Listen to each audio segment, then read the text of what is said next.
what it feels like to live with anxiety. Anxiety doesn't always arrive gently. Sometimes it barges in like an uninvited guest and takes over the entire house of your mind. Other times, it tiptoes in, so quietly that you don't notice until it's too late and your body is already on fire with panic. For me, it often starts with a thought, small, harmless, insignificant, something I could easily brush off if my brain functioned like everyone else's seems to. But with anxiety, thoughts don't stay small. They multiply, they mutate, they explode. A single what if turns into 100 what ifs in the blink of an eye. What if I said the wrong thing? What if they think I'm stupid? What if I mess this up? What if something bad happens? What if? The thoughts pile up like a stack of dominoes, each one toppling the next until they're crashing around in my head so loudly that I can't hear anything else. And once it starts, it's like being strapped into a roller coaster I never wanted to ride. No brakes, no exit, no control. My mind goes from 0 to 100 in seconds. My body follows. The first sign is usually my heart.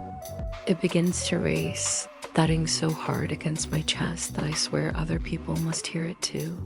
My breathing gets shallow, fast, uneven, as though I've just run a marathon, but I'm sitting still. My hands sweat. My stomach twists. My throat tightens.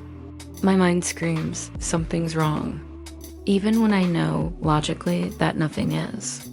And that's one of the most exhausting parts of anxiety, the fight between logic and fear.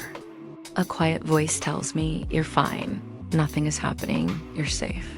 But the louder voice, the panicked, frantic, overwhelming voice insists, no, you're not. You're in danger. You can't breathe. You need to get out. Something terrible is going to happen. And in that moment, reason doesn't win. Fear does.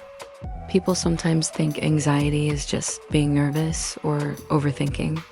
But nervousness fades when the event is over, and overthinking, while frustrating, doesn't hijack your body the way anxiety does.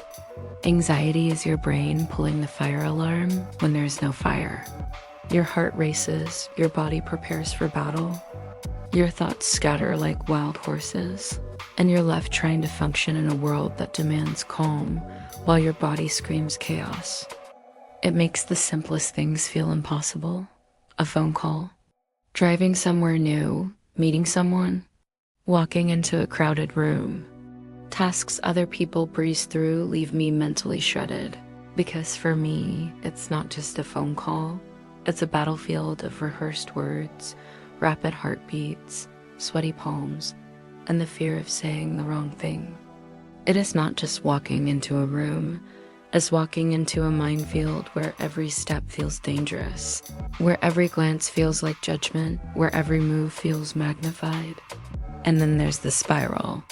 Once anxiety digs its claws in, every thought becomes fuel for the fire. You look ridiculous. They think you're weird. You can't even do something this simple. What's wrong with you? The shame adds another layer of anxiety, which adds more shame. And suddenly, I'm not just anxious about the situation, I'm anxious about being anxious. It feels like drowning in shallow water. You know, if you could just stand up, you'd be fine. But in the moment, you're flailing, gasping, panicking, forgetting that your feet can touch the ground. Anxiety convinces you that you can't, that you're trapped, that this is it. And even when the storm passes, it leaves wreckage behind. My body feels wrung out like I've been running for hours. My chest aches, my head pounds. I feel fragile, like one wrong move could send me back into the spiral. The exhaustion isn't just physical, it's mental, emotional, spiritual. Anxiety drains everything, but the cruelest part is how invisible it is.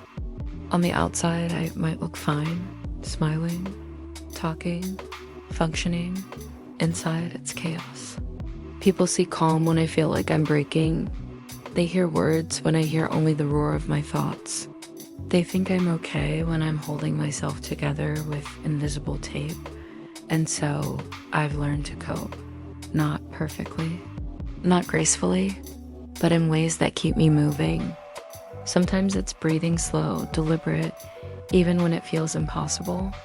Sometimes it's grounding myself, naming 5 things I can see, 4 things I can touch, 3 things I can hear, 2 things I can smell, 1 thing I can taste, pulling my mind out of the storm and back into the present. Sometimes it's reminding myself over and over, this will pass, this will pass, this will pass.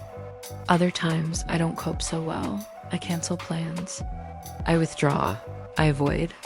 I hide in the safety of my own space where no one can see me unravel. And though I hate those moments, I've learned not to beat myself up for them. Anxiety isn't a choice. It's not weakness. It's not in my head in the dismissive way people say it. It's real. It's brutal. And it's something I fight through every single day. Living with anxiety means constantly managing a war no one else can see. It means celebrating the victories as small as they may look to others, making that phone call, going to that event, driving somewhere new. It means forgiving myself when I can't. It means trying again tomorrow. Because anxiety may take me from 0 to 100 in seconds, but I've learned that it doesn't define me. It's part of my story, yes, but it's not the whole story. And as long as I keep breathing, keep fighting, keep showing up in whatever way I can, I'm winning, even when it doesn't feel like it.